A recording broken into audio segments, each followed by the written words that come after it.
Okay, hello everyone, and welcome to today's free webinar brought to you by Fish for Jobs and the Daily Mirror. Today we're going to be talking about tough interview questions and how to answer them. Before we get started, just want to check everyone is okay logging in and can hear.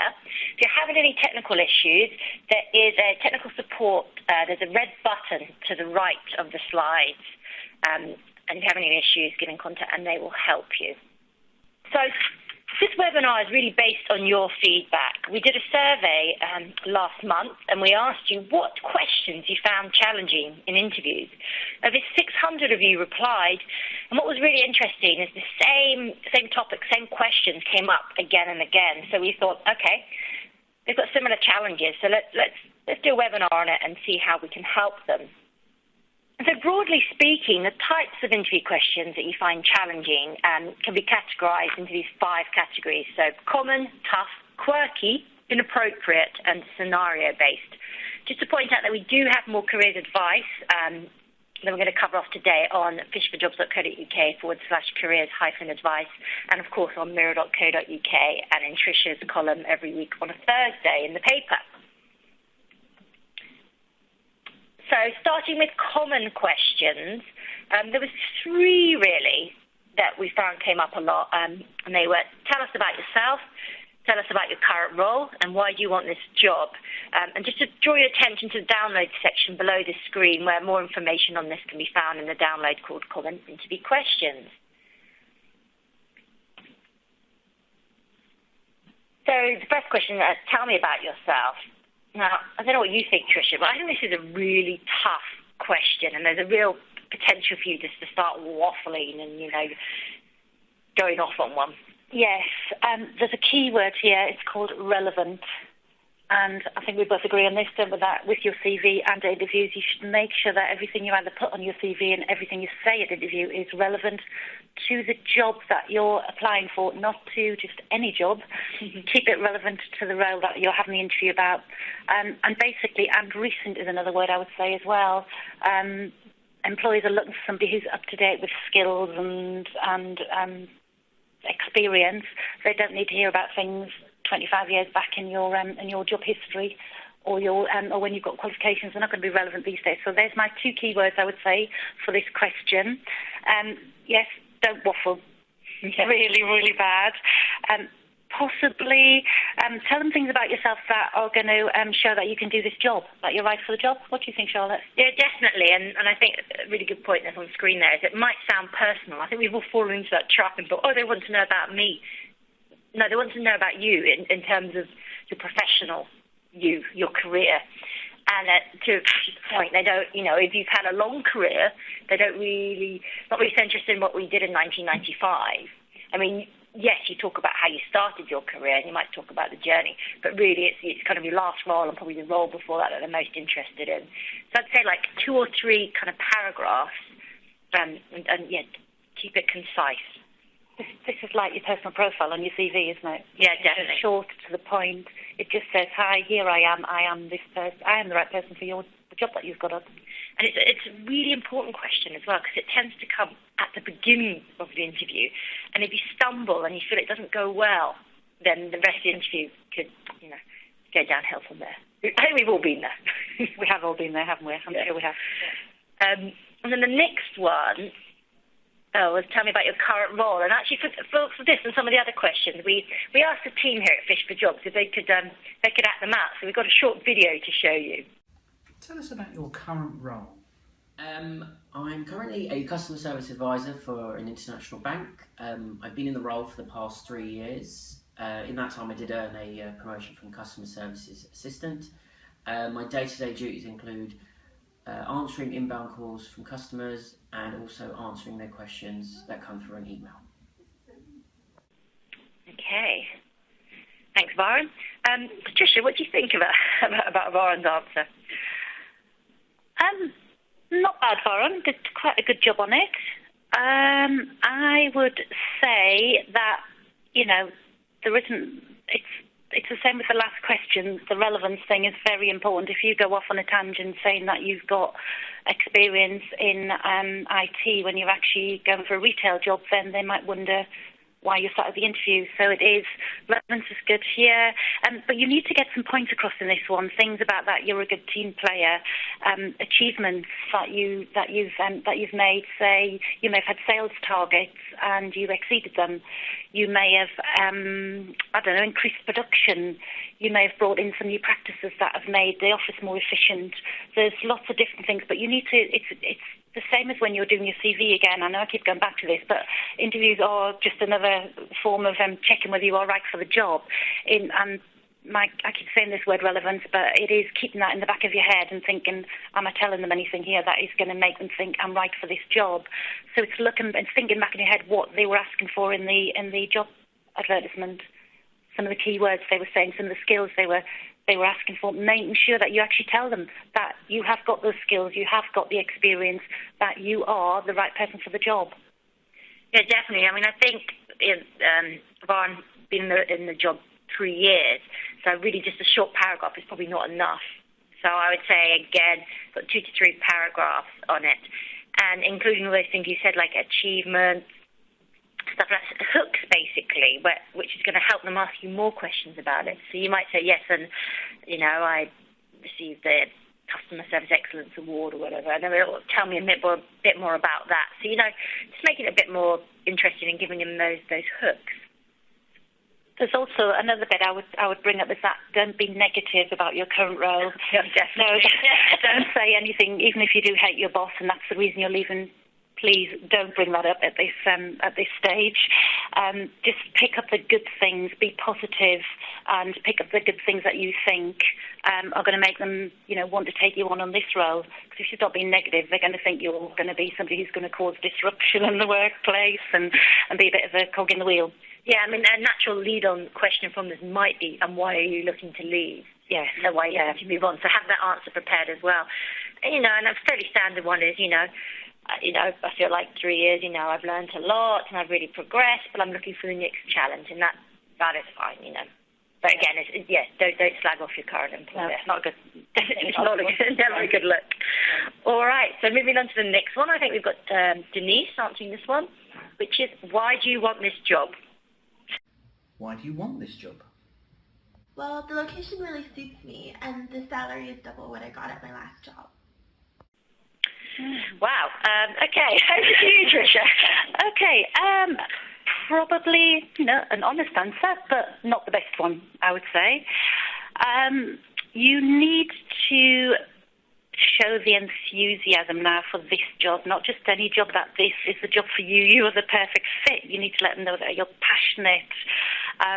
This is where doing some research on a company comes in really, really well, because you can show that you really want this job. You've checked up what the company do, what the job is. You're letting them know you understand what's going to be expected of you. You could possibly bring in something that, like a new product that they've launched, to show that you're up to date with the company. Maybe an announcement that they've made, or if they've just landed a big contract with a big customer. This is the chance to show that you really want to work for this company.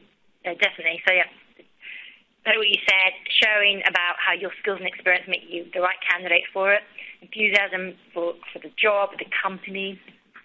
I think you can say at the end of it, and obviously the location is great for me. And you could jokingly say something, so I'm not going to have any problems getting in on time, or, blah, blah, blah. And then that's like the cherry on the top, but I would never lead with that. And I would also not mention salary at this stage. No. Or say something like, I need a job. You want the employer to think that you want their job, not any job. So just to sum up, with these common questions, stay calm. Prepare as much as you can in advance. I mean, they will probably come up in some shape or form. Keep your jobs relevant. Keep your answers, relevant to the job. Don't waffle. Be concise and confident. I think sometimes, especially when I've been interviewing people, they say really good answers and they just keep going. And you want to say, stop. No, you've done a great job. Yeah. Enough already. Stop. Yeah, exactly. Be confident in what you're saying. Link your previous experience to your current role, and very much Tricia's point, be enthusiastic, demonstrate how much you want the job. I think, if you have two identical candidates in terms of skills and experience, but one really wants it a lot more, I mean, it's not rocket science who you're going to give the job to. And then tough questions. So these are three that came up quite a lot. Why is there a gap in your work history? Why should I hire you? And tell me your biggest weakness. And we've also got a download below the screen that you download on tough interview questions, which gives a bit more detail. But yeah, kicking off, why is there a gap in your work history? Let's see what our team member said. Why is there a gap in your work history? Well, I took 6 months out to reevaluate my career and basically pursue a job within this industry. I also spent a couple of weeks doing an internship with a big telecoms company, which should help me get my career in this. Okay. Not a bad answer. They've explained the gap. It sounds credible. It sounds like they've done something useful. The worst thing you can do is not say anything and not fill in the gap, because then you leave the person interviewing wondering what the heck you've been up to and possibly thinking that you've maybe been doing something very naughty and been to prison or even worse. I don't know if there's anything worse than that, but definitely you need to fill in gaps. It's a bit like your CV. There should be no gaps. There's lots of ways you can be clever. Say if you've been unemployed for a while and you have got a little bit of a lull, you can be a little bit lenient with the truth on when jobs finished. You know, you don't have to say the exact date that you finished a job. You can say the month. You can stretch it to the end of a month, so that kills off another month for you. But there's also things that you could say that you were updating. Even if you were doing online training yourself at home, you could say that you were updating skills, qualifications.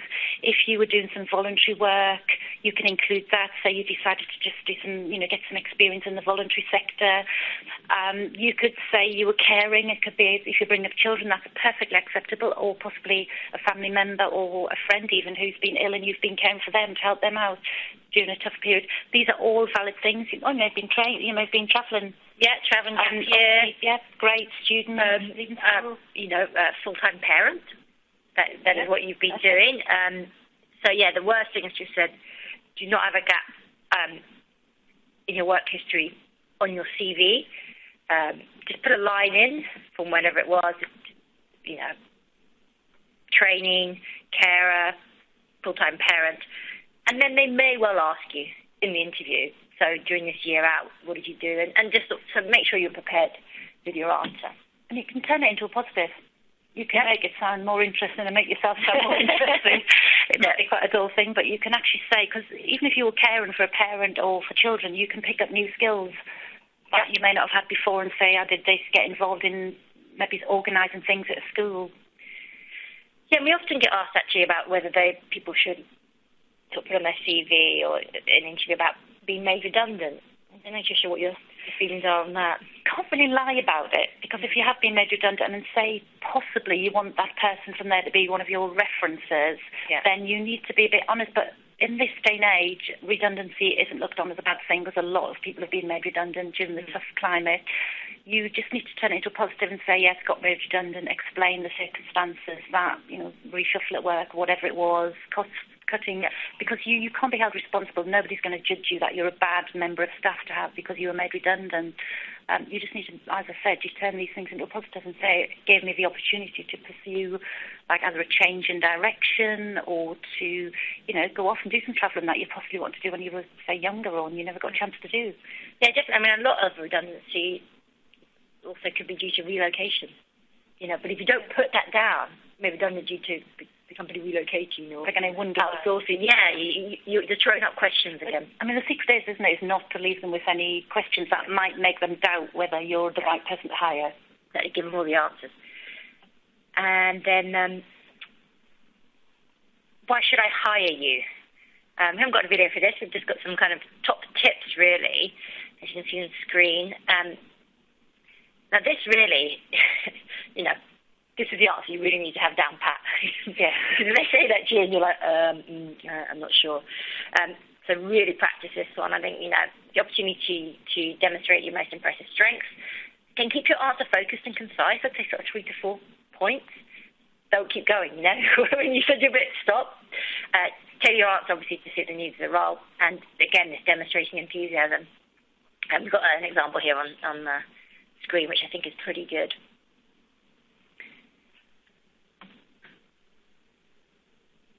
And the next one, what is your biggest weakness? Well, before we go into video, I just want to say I can't believe people are still asking this question, but apparently they are, because we asked you and you said. There is that old kind of adage of how you've got to say something and turn it into a positive. And let's see what the video says. Tell me your biggest weakness. I find that I work too hard sometimes, and sometimes I can come across as too much of a perfectionist. Wow. Okay. Again, over to you, Tricia. I don't think this is the best answer, might be honest, but it sounds very arrogant. And I think most people have got some tiny little faults that don't make them a bad person and don't make them not perfect for a role. But if you're honest about them, it makes you come across as a much better person, because honesty is really the best policy, isn't it, on this one? But what you have to do is pick something tiny. Don't pick up a huge, big problem that maybe not relevant for the role. Pick up something where you maybe need a little bit of, possibly you might need a bit of retraining or updating on something. It might just be that you're not as confident with something and you just need a little bit more practice at it. Nobody's perfect, and we all know that. It might be something like you might need to learn how to delegate a little bit better, and, that's something that you're working on and that you're aware of. It's just making them... I think that's it, isn't it? Showing that you're aware of it. You're taking steps to remedy it. Sort of like, for example, it's probably a weakness of myself. I find often hard to do prioritisation. Identify that and say, these are the steps I take. I might write lists. I check with my manager that I'm focusing on the right areas. Stuff like that, I think that's really the only way of approaching that question. Yeah, or it may be that you're training, that you are gaining some new qualifications in an area where you feel like you're a little bit weaker. Yeah, like you're in the process of doing something in the evening. Software like Microsoft Excel or something. Yeah, which is actually a really easy thing to fix. Yes. Yeah. Okay. Just rounding that up, tough interview questions. Just back up your answers with relevant examples. Make sure they're relevant to the job, and where possible, give examples of your previous work and think about how they could apply to job you're interviewing for. So all relevancy. You'll see a common theme throughout this. Our favourite word, isn't it? I know. Yeah. So we just picked up 3 questions, as you can see on screen. If you're a biscuit, what type would you be and why? Tell me one fact about yourself, and how many tennis balls are there in London? We have a download with more information on how to answer them below the screen. So let's see what the team had to say. If you could be any type of biscuit, what would you be and why? If you could be any type of biscuit, what would you be? I would be a custard cream. I am dependable, liked by many others, and delicious. Not a bad answer. Yeah, it is pretty good. Yeah, it is good. Well done, Lisa. Yeah. Like Charlotte said, there isn't a right or a wrong answer to this one, but you just need to think a little bit before you speak, because you need to make sure that you use appropriate words that can't be misinterpreted. Make sure you use clean words, nothing rude, and you can probably have a little tiny bit of fun, but you do need to say something, because they're trying to find out what sort of person you are. It's like delving deeper into the way you are and how you, what skills you've got and what attributes you've got. So keywords are the important thing here, and also it's a way of like letting them know what skills you have and your not beliefs, but how you work and whether you're organised and efficient. Those sort of words are going to come through in these questions, aren't they, Charlotte? Yeah, definitely. And I think also the fact that Lisa's answer was very concise. She had confidence. She took a moment to think about it. She had a smile. She came back strong and clear with those keywords: dependable, liked by many, and delicious. Well, But yeah, it's great. I mean, I said there's no right or wrong way of answering. You just got to give it your best shot. And the next one, tell me about yourself. So sometimes I sometimes think a bit of a trick question, like tell me one fact about yourself that no one else knows, or how would your friends describe you, how would your colleagues describe you. It's kind of like, I don't know if they know they're sort of tricking you into giving away something you wouldn't normally tell them. Again, keep it very focused to professional things that can translate into the professional world. So you might want to list out an achievement, captain of the school sports team, salesperson of the month, volunteering work you do, unusual hobbies. But again, keep them the kind of hobbies that would demonstrate a particular skill that might be useful in that job. And then something light-hearted, carefully selected and humorous fact. that will naturally get the interviewer to warm to you. You know, I don't know, some stand-up comedy at the weekend, or I have a food blog about potatoes or something. You know, it's something that's nice. It's a bit of a good way to help make you stand out from the rest of the candidates, isn't it? Because a lot of people have been brought in because they've submitted a good CV, they've got the right qualifications, possibly experience, and this is sort of a way for the interviewer just to find out a little bit more about you.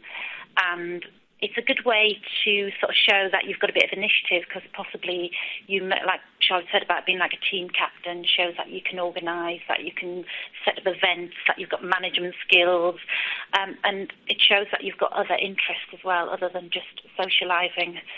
As we've both said countless times, isn't a good thing to put as a hobby or to highlight at an interview or on your CV. You need to show that you've got things outside of work, you've got interests outside of work that make you an interesting candidate. Yeah, definitely, because I think, you know, what the interviewer is thinking, especially if they're going to be working directly with you, is, okay, they've got the skills and experience, but can I sit next to this person for the next 2 years, you know? Because so much of working together is, you know, that communication and that teamwork. So yes, this will be our advice on that one. How many tennis balls are there in London? We actually worked out how a good way of working this out. These type of questions are just designed to test how you think, your thought processes, and how you react when you're presented with sort of a challenging question like this. There's no right answer, don't overthink it. Just explain your reasoning behind your answer so the interviewer can see your logic and back up each point in the answer with a reason. They're sort of put in there, these questions, to see how you react and see, because you are under pressure in an interview, so they're just seeing whether you can think on your feet, basically. And it doesn't matter, like we said, there isn't any right or wrong answer. You just need to think quickly of an answer and then just stick by it and make it sound plausible. It doesn't have to be, it's not rocket science, it doesn't have to be real. It can just be some thought process that you've gone through to get to that answer.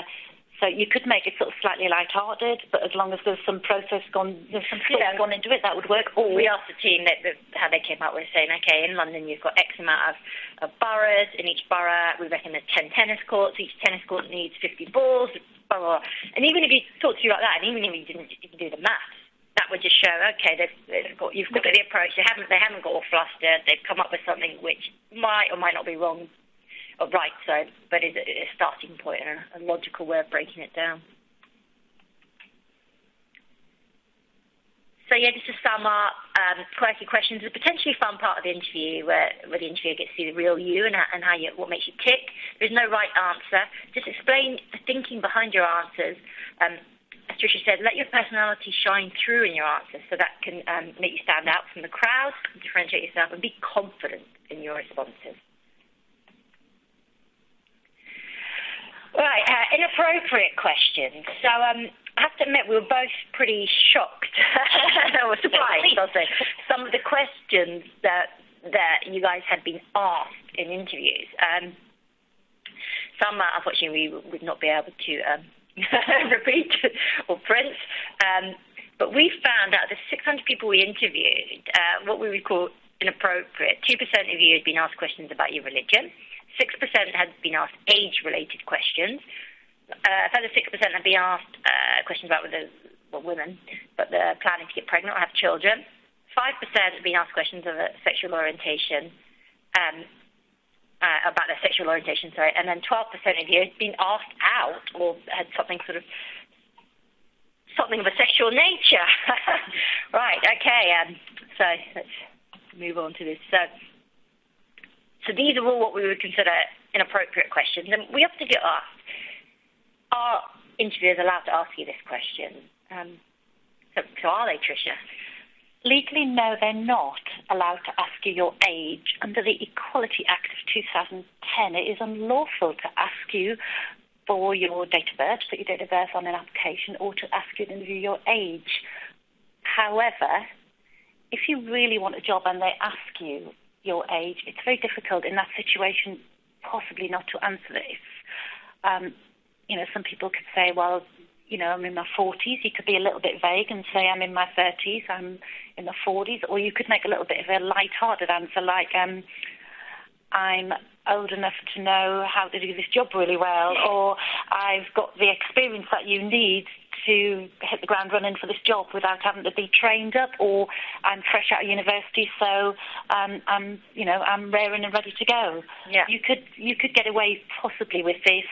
It is a bit of a tricky one, but legally they're not meant to ask you your age, Charlotte. Okay, and what about the other ones, religion? Religion as well is another one. They're not really legally allowed to ask you that, and they're not allowed to discriminate against you on the basis of your religion in the workplace. And getting pregnant, another one they're not supposed to ask you. And also, they shouldn't ask you anything about your sexual orientation. I'll come back to the ones about being asked out in a moment, but the other ones are all legal things that they shouldn't be asking you. It is awkward, though, isn't it? As we've talked about before, I think, maybe I'm just giving them the benefit of the doubt, but I think a lot of people don't realise they're not meant to ask you these questions, or sometimes interviews can be going quite well and they can become quite familiar. And or you share information about your children or your grandchildren, and it just pops out. But back to your point, well, whether it's right or wrong, if you really want that job, what do you do? And also, the person interviewing you might not be the person you work for. Might be someone, well, hopefully not someone from HR who's asking you the question, but it could be someone that you might have to deal with once every 6 months. So let's see how the team copes with these questions. So, how old are you? So Justin, how old are you? I'm 44. Why? Okay, so yes, Tricia. I think that's a perfectly acceptable answer. If you're happy to say at your age, then you can. But, bearing in mind that we do see evidence of a lot of ageism in the workplace, especially towards older workers, don't we? I mean, that's when we go out on the road with our jobs bus, we get asked this a lot, and we get a lot of older people who are brilliant and qualified and perfectly employable, knowing that they've been turned down for roles because of their age. I think possibly, like I said before, a light-hearted answer to it. You're not really meant to ask me that question. But as you can see, I've got a little bit of experience under my belt, but I'm young enough to know all the latest technology, and I'm young at heart. But with me, you get reliability, experience. But you could answer it that sort of way. And like I say, you could say I'm in my 40s.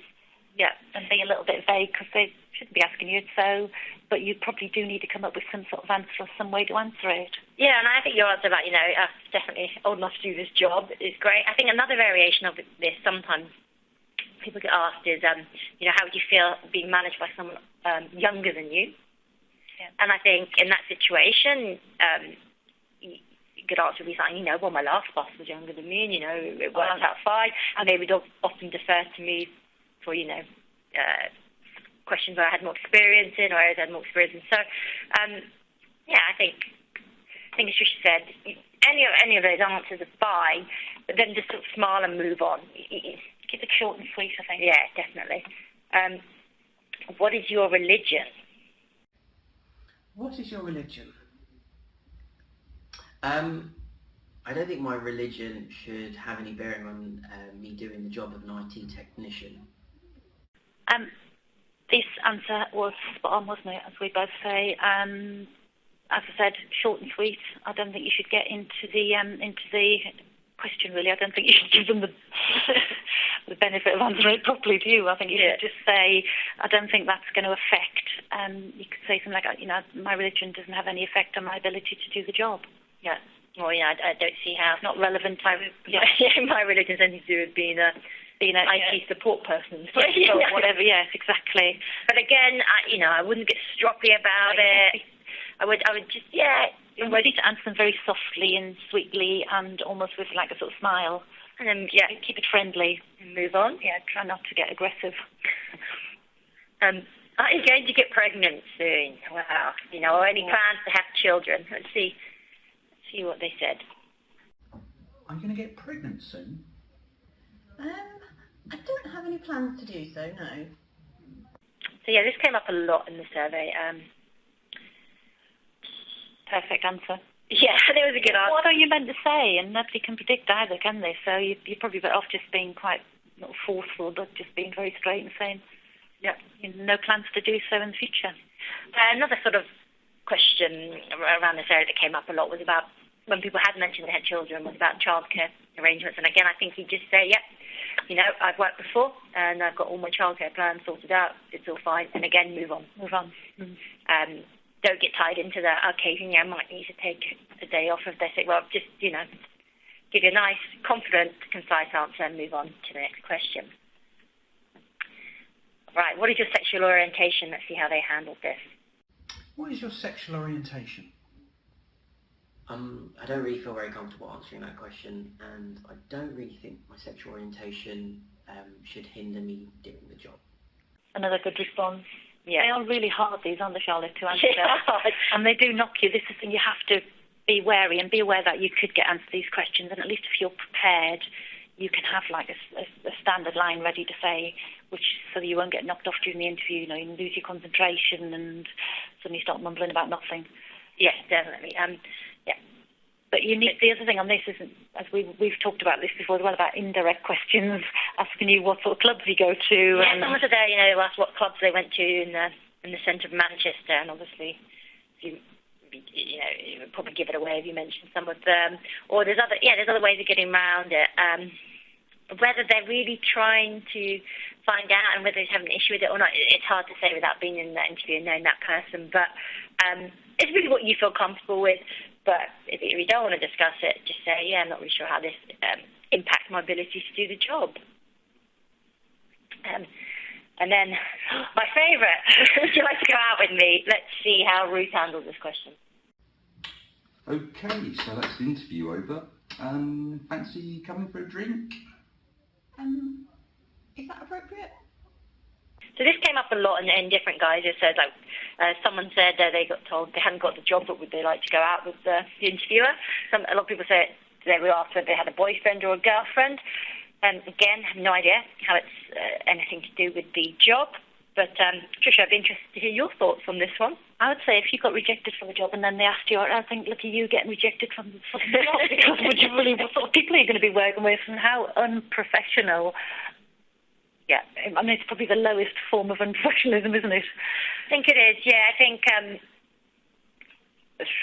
gosh, if someone says, have you got a boyfriend or have you got a girlfriend? You say yes, smile, you know, or no, or whatever the situation is. Would you like to go out with me? It depends how much you want the job. You could do something like, you know, and I don't believe in mixing my work, business pleasure, work and personal life, and I really want this job. I mean, wow, it could be a test though in some, just to see whether you are going to be the office flirt or you are going to, you know, or you're prepared to get a job. It could be, you know, not just them asking you out. It could be a sort of bit of a trick question as well, just to see whether you say how you react to it. Yeah, so I would say with this one, just the standard line, I don't mix business with pleasure. And again, move on to the next question. So to sum up in terms of inappropriate questions, they're not relevant to the job. However, the interviewer might not know that he or she shouldn't ask them. So keep calm, stand your ground. No need to be rude, just deflect the question and move on. And then finally, scenario questions. You see this lovely cartoon from IKEA job interview on screen. Again, it's really hard for anyone to predict what they're going to be. They're most likely going to be relevant to the job you're applying for. We just focused on two. Again, it's to see your thought process and how you handle yourself.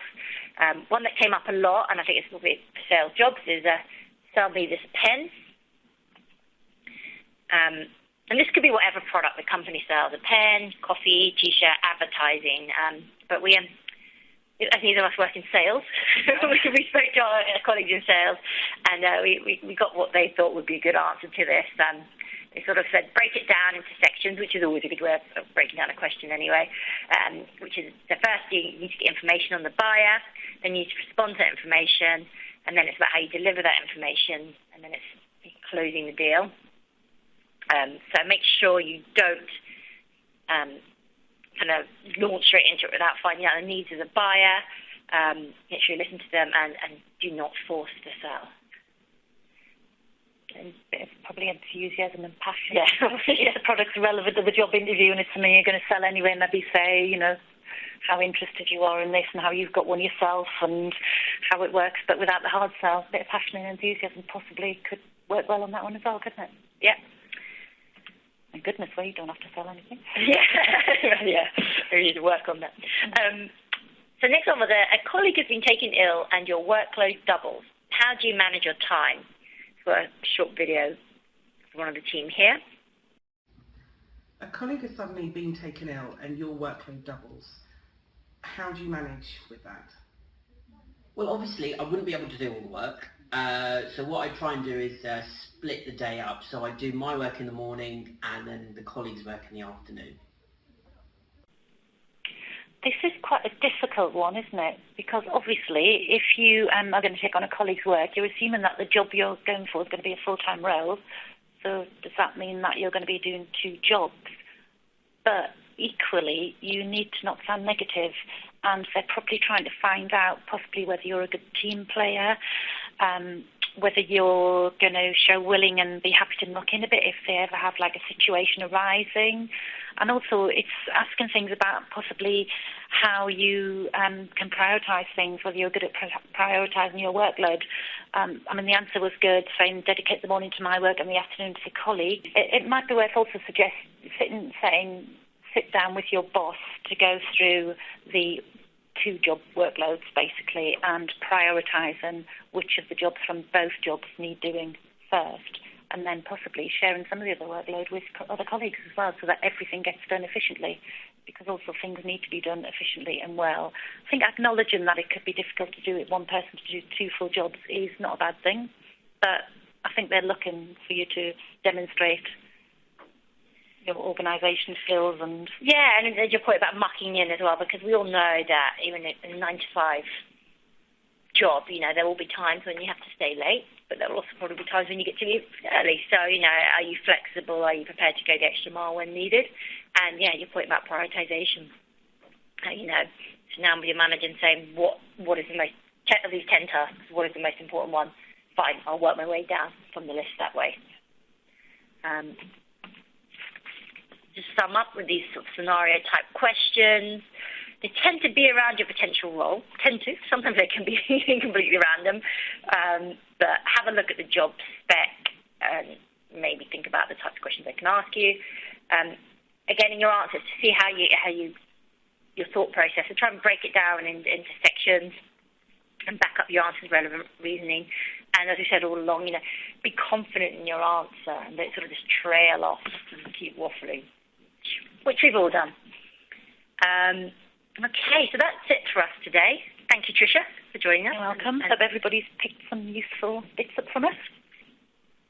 As we only had limited time today, you can find more information about these 5 categories of sort of tough interview questions in the resources tab below. There's some downloads for each of the area.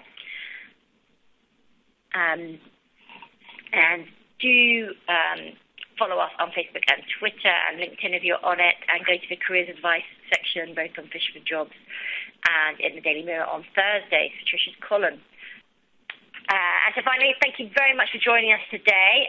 If you do have any friends, colleagues, relatives you think would benefit from today's webinar, fear not, it's going to be available on demand. We'll be emailing everyone with the version, with the recording in the next couple of days, so look out for that, and please do forward it on to anyone you think could benefit from it.